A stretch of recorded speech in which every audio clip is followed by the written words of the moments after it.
Welcome, lore seekers, to the halls of forgotten history. Draw near the hearth and listen closely, for the tale we share tonight is one of starlight and sea foam, a memory of a time when men walked like gods under a benevolent sun, long before the shadow fell. Our story does not begin with a sunrise, but in the twilight of a broken age. The first age of the sun had ended in fire and cataclysm. The War of Wrath, a conflict that shook the very foundations of the world, was over. Morgoth, the first and greatest of the Dark Lords, was defeated, cast out from the world and into the timeless void. But victory came at a terrible price. The vast and beautiful lands of Beleriand, where elves and men had fought and bled for centuries, were shattered and drowned beneath the waves of the Great Sea. The cost for the free peoples of Middle-earth was immeasurable. Cities of mythic renown were now but rubble in the lightless deep, and entire kingdoms were erased from the memory of the world. Yet, amidst this ruin, there were those who had endured. The Edain, the fathers of men, who had cast their lot with the Elves and the Valar in the long war against darkness. They had sacrificed everything: their ancestral homes, their kinsmen, their future. They now stood as refugees upon the shores of a changed world, their bravery a beacon in the encroaching gloom. Their sacrifice did not go unnoticed.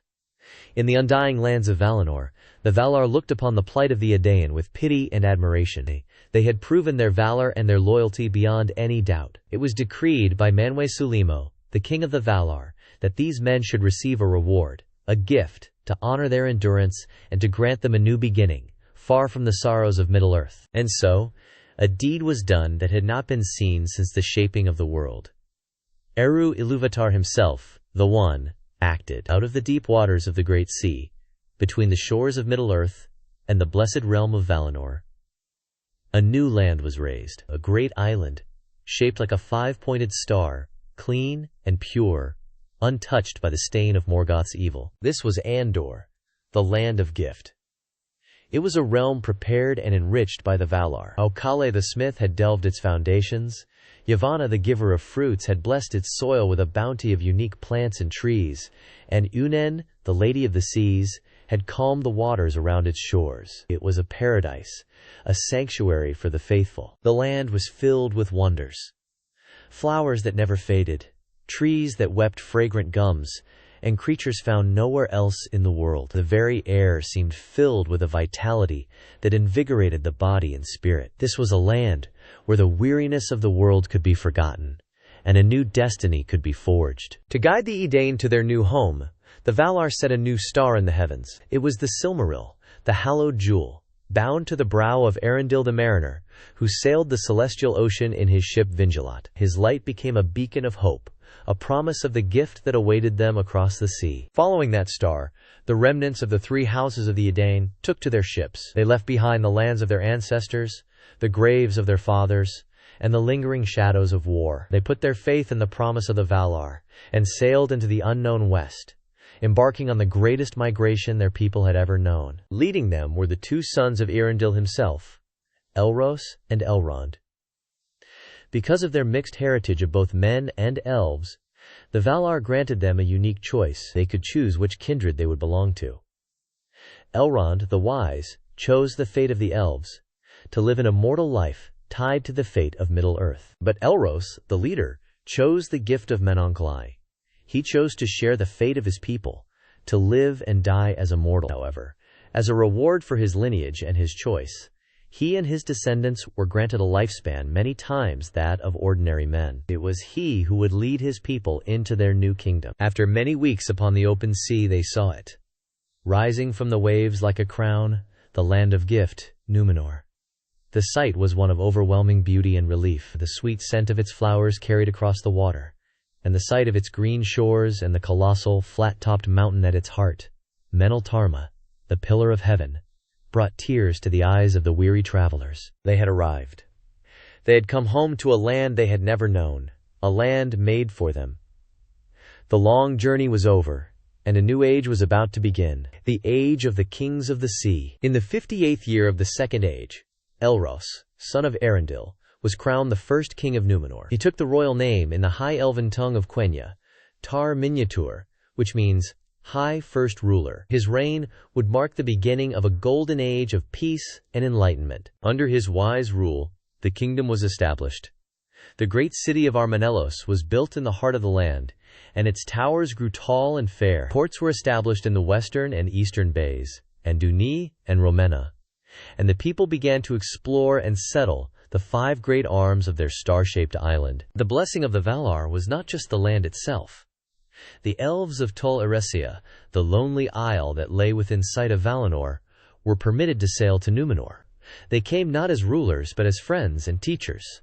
They brought gifts of knowledge, of song, and of lore. They brought birds with silver voices, and flowers that bloomed in the night. And they brought a seedling of Celeborn, the white tree of their island, which was itself a descendant of the legendary 2 trees of Valinor. This tree, named Nimloth, was planted in the courts of the king in Armanelos, and its white blossoms became a symbol of the grace of the Valar and the enduring peace of the kingdom. As long as the tree was honored, the kingdom would prosper. Under the tutelage of the Elves and their own burgeoning genius, the Númenóreans grew in wisdom and stature.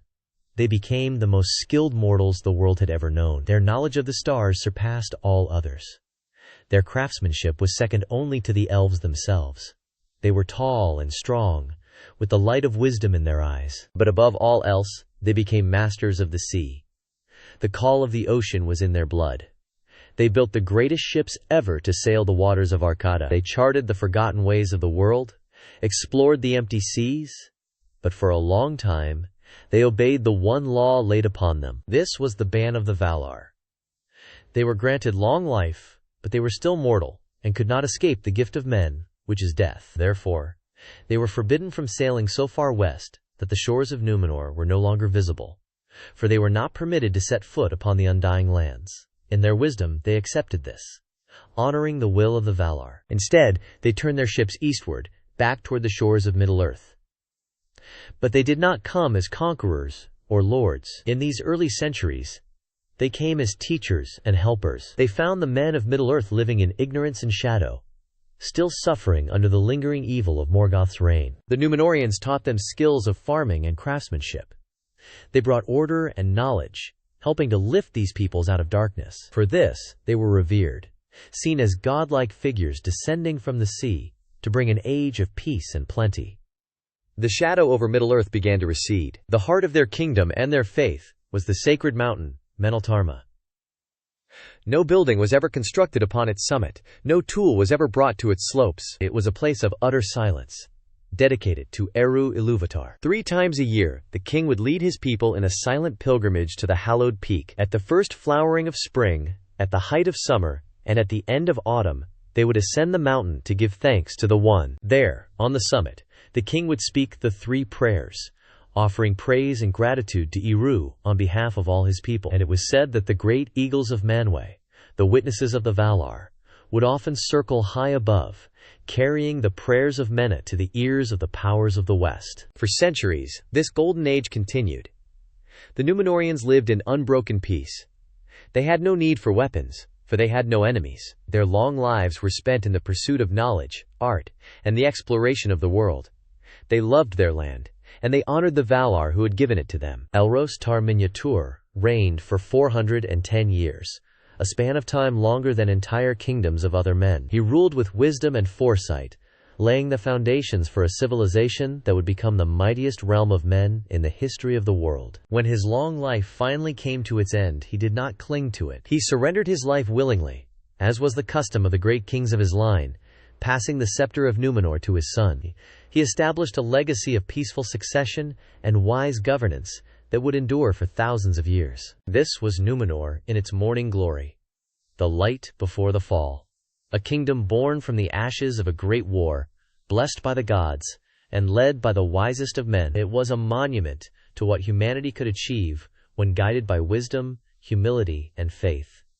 A brilliant, shining light in the long and often dark history of Middle-earth. A light that, for a time, seemed as if it could never be extinguished. The echoes of this golden age still linger, a whisper of what was and what was lost. If this tale of a kingdom's glorious dawn has stirred your spirit, honor its memory with a like, and subscribe to our channel to journey with us again into the deep lore of the ages. Until our paths cross again, farewell.